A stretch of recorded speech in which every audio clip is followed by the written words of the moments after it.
Good afternoon, everyone. This is Business Studies, and as you all know, we are doing directing. So, this is part 2 of chapter number 7, and the name of the chapter is Directing. My name is Khadija Anwar, and in the last class, what we have done is we have done the meanings and the importance and all those of directing. And today's topic will be the element of directing, and element number 1 is supervision. Okay, there are four elements including supervision. So about the other three elements we'll study in the next videos, the coming videos.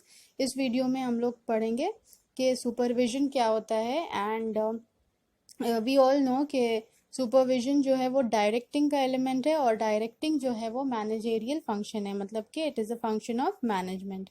Okay, now what is supervision? Super means over and above, मतलब जो सबके ऊपर है, and vision means to see something. Okay, ability to see what is happening, which is equal to supervision. So anyone who is above everyone and sees everything is a supervisor. ठीक है, super plus vision is equals to supervision.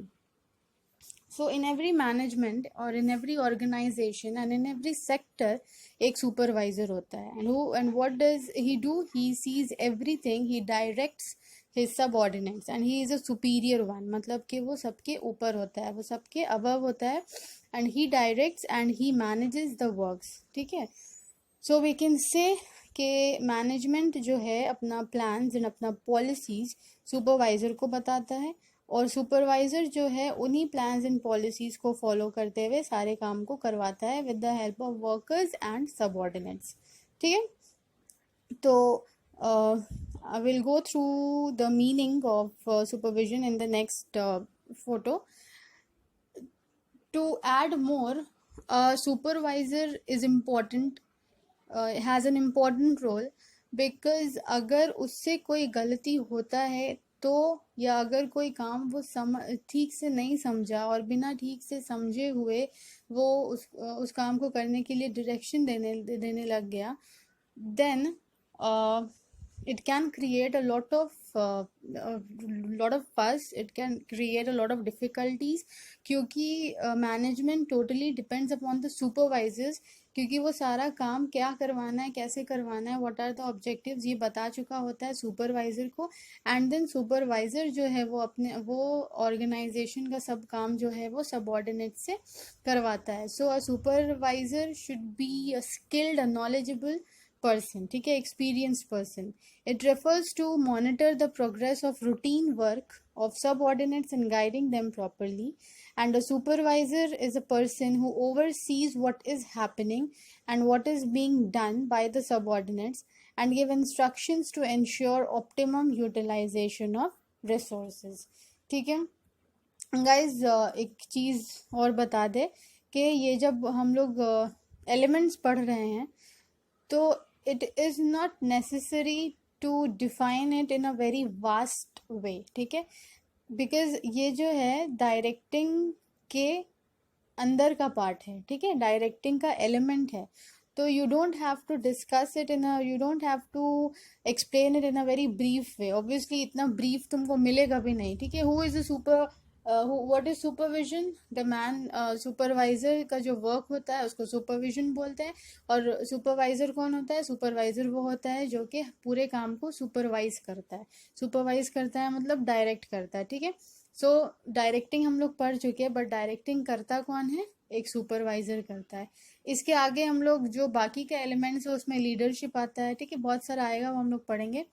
Now supervisor also acts as a communicator और as a mediator. ठीक है, mediator मतलब होता है, ये उसके रोल में आता है जो कि हम लोग आगे पढ़ेंगे इसी वीडियो में. ही एक्ट्स एज अ मीडिएटर क्योंकि मैनेजमेंट का जितना भी वर्क्स होता है वो मैनेजमेंट सुपरवाइजर को बताता है, एंड सुपरवाइजर्स जो है वो सबऑर्डिनेट्स से उस काम को करवाता है. तो he should be very creative also, क्योंकि उसको अपने काम को करवाना है. He should be very lenient also, and at the same time he should be very sound. ठीक है, उसको अपने काम को तरीके से करवाना है. ओके, एंड उसको ये भी ध्यान रखना है कि उसका सबऑर्डिनेट्स उससे गुस्सा नहीं हो जाए या उसके काम को ढंग से सुने और करे, ठीक है. So it's a very challenging task. Now according to Vitals and according to George R. Terry, these are the two definitions of supervision. Supervision refers to direct and immediate guidance and control of subordinates in the performance of their task. And according to George R. Terry, supervision is done achieving of desired results by means of intelligent utilization of human talents and facilitating resources in a manner that provide the greatest challenge and interest to the human talent. ठीक है, तो it is also a human resource. It also needs human resource because supervision भी एक human कर रहा है, ठीक है. कोई मशीन सुपरवाइज नहीं कर सकता है, कोई रॉ मटेरियल सुपरवाइज नहीं कर सकता है. And at the same time ये तुम्हारा जो सब ऑर्डिनेट्स है वो भी ह्यूमन रिसोर्स है. एंड जो काम करना है वो जो मशीन से करवाया भी जा रहा है वो मशीन को भी एक ह्यूमन का ज़रूरत है. So it all depends upon the human talent. Again, a supervisor should be a creative man and or a woman. A supervisor should know how to motivate his subordinates, क्योंकि जब motivation is very important, ये भी एक element है. motivation is the thing कि motivation is something like तुमको अगर कोई सुपरवाइज कर रहा है किसी प्रोजेक्ट में तो तुमको एट द सेम टाइम तुम्हारा सुपरवाइजर जब तक मोटिवेट नहीं करेगा, and it is not important कि मोटिवेशन जो है वो ज़्यादा सैलरी दे के ही हो सकता है, पैसा दे के ही हो सकता है. No, your kind words also motivates the employees, ठीक है. Now let us go through the characteristics. It is a universal process, मतलब कि it is needed at all sectors of organization. It is necessary for every function. It is necessary for every department of organization. It is a continuous process. Number 2, because ये supervising का भी जो काम होता है वो एक बार करके एक बार बता के रुक नहीं जाया जाता है. सुपरवाइजर अपने काम को बता के चेक भी करता है कि जैसा वो बताया है वैसे हो रहा है या नहीं. Now number 3, face to face communication. Obviously supervisor phone पे बात नहीं करता है, सुपरवाइजर अपने ऑफिस से बैठ के इंस्ट्रक्ट नहीं करता है. सुपरवाइजर घूम घूम के जहाँ पे काम होते रहता है वहाँ पे बताता है कि कौन काम को किस तरह से करना है, कौन काम सही से हो रहा है, कौन सा गलत हो रहा है. Number 4 is guidance and direction. Yes, a supervisor also provides guidance and direction to his employees. He motivates the employees. Number 5 is motivating employees. Now again, as I said, motivation is not necessary कि तुम पैसे दे के ही करोगे, ठीक है. Motivating employees, you can also motivate employees by giving them by saying kind words or by appreciating their works, ठीक है. अगर ये भी बोल दिया जाए कि yes you have done a good job, okay, और ऐसे ही करते रहो, we can give you promotion, okay, और या फिर ऐसे ही करते रहो तुम्हारा इंक्रीमेंट हो सकता है, तो ये सब भी एम्प्लॉय को मोटिवेट करता है. The last one is proper use of resources. See, कोई भी काम अगर सिस्टमैटिक वे में होगा तो वो एफिशिएंटली भी होगा और रॉ मटेरियल या रिसोर्सेज जो है वो भी कम से कम बर्बाद होगा और ज़्यादा से ज़्यादा यूटिलाइज होगा. B it a raw material या फिर ह्यूमन टैलेंट या फिर तुम्हारे सब ऑर्डिनेट्स का जो स्किल्स है, तुम्हारे वर्कर्स का जो स्किल्स है, ये सारा चीज़ प्रॉपरली यूज होगा. Why is supervision important? Because it ensures ensuring instructions, ठीक है, बिकॉज इसका एक एक स्टेप में instruction is needed. Number 2, it facilitates control, ठीक है. अ सुपरवाइजर नोज कि उसको किसको कितना काम बताना है और कौन कितना काम कितने अच्छे तरीके से कर सकता है, ठीक है. नंबर 3, सुपरवाइजिंग के वजह से fuller utilization and proper utilization of resources होता है. यूटिलाइजेशन मतलब होता है यूज ऑफ रिसोर्सेज, ठीक है. कोई काम अच्छे से सारा काम अच्छे से हो रहा है एंड जो रॉ मटेरियल है वो बर्बाद नहीं हो रहा है, ये देखना कि जितना रॉ मटेरियल है उसको पूरा प्रॉपर कंप्लीट यूज करना. It number 4, because of supervision, because of proper supervision discipline maintain होता है. नंबर 5 फीडबैक मिलता है कि कितना काम आपने बताया, आपके सबऑर्डिनेट्स ने आपके वर्कर्स ने कितना काम किया। नंबर 6 इट इम्प्रूव्स कम्युनिकेशन, ठीक है, between a subordinate and the supervisor. It improves motivation, yes as I said ये एक स्किल होता है सुपरवाइजर के कि उसको अपने एम्प्लॉयज को मोटिवेट करना है सो दैट उसका और अच्छे से काम हो, ठीक है। Number 8 it helps in maintaining the unity. How it helps in maintaining the unity, because जब तुम किसी के साथ काम करने लग जाओगे, नो मैटर तुम्हारा पोस्ट क्या है, तुम्हारा एक फ्रेंडली रिलेशन बन जाता है जो कि हेल्प करता है यूनिटी को मेंटेन करने में। Okay,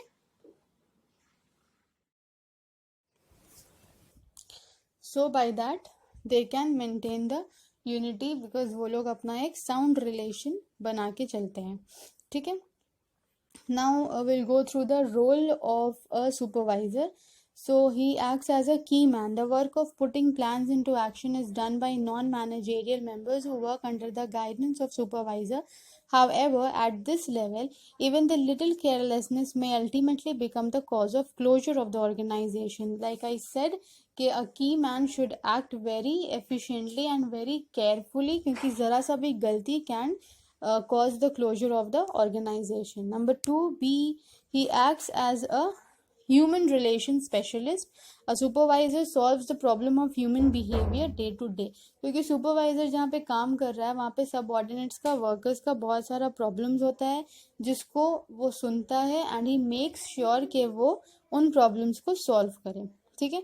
Number C is he acts as a mediator. As I said, the supervisor plays a link between the high level managers and the workers, and not only high level managers के बाद जो middle level और low level managers होते हैं उन लोगों की भी बात को वो लोग भी अपनी बात किसको बताते हैं, to the supervisors, and then supervisors connects with the subordinates, or he connects with the workers, he connects with the other employees, the low level workers of the organization, ठीक है। So these are the 3 role of a supervisor. Number A is he acts as a key man. Number B, he acts as a human relations specialist, and number C, he acts as a mediator.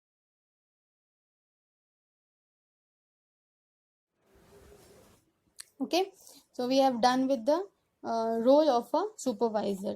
यहीं तक था supervision. We have done the first element of directing, that is supervision. Supervision में जो 2 terms हमने पढ़ा वो ये था कि सुपरवाइजर कौन होता है, सुपरवाइजिंग, ऑब्वियसली यहाँ पे पता चल गया होगा कि सुपरवाइजिंग क्या होता है, एंड व्हाट इज सुपरविजन.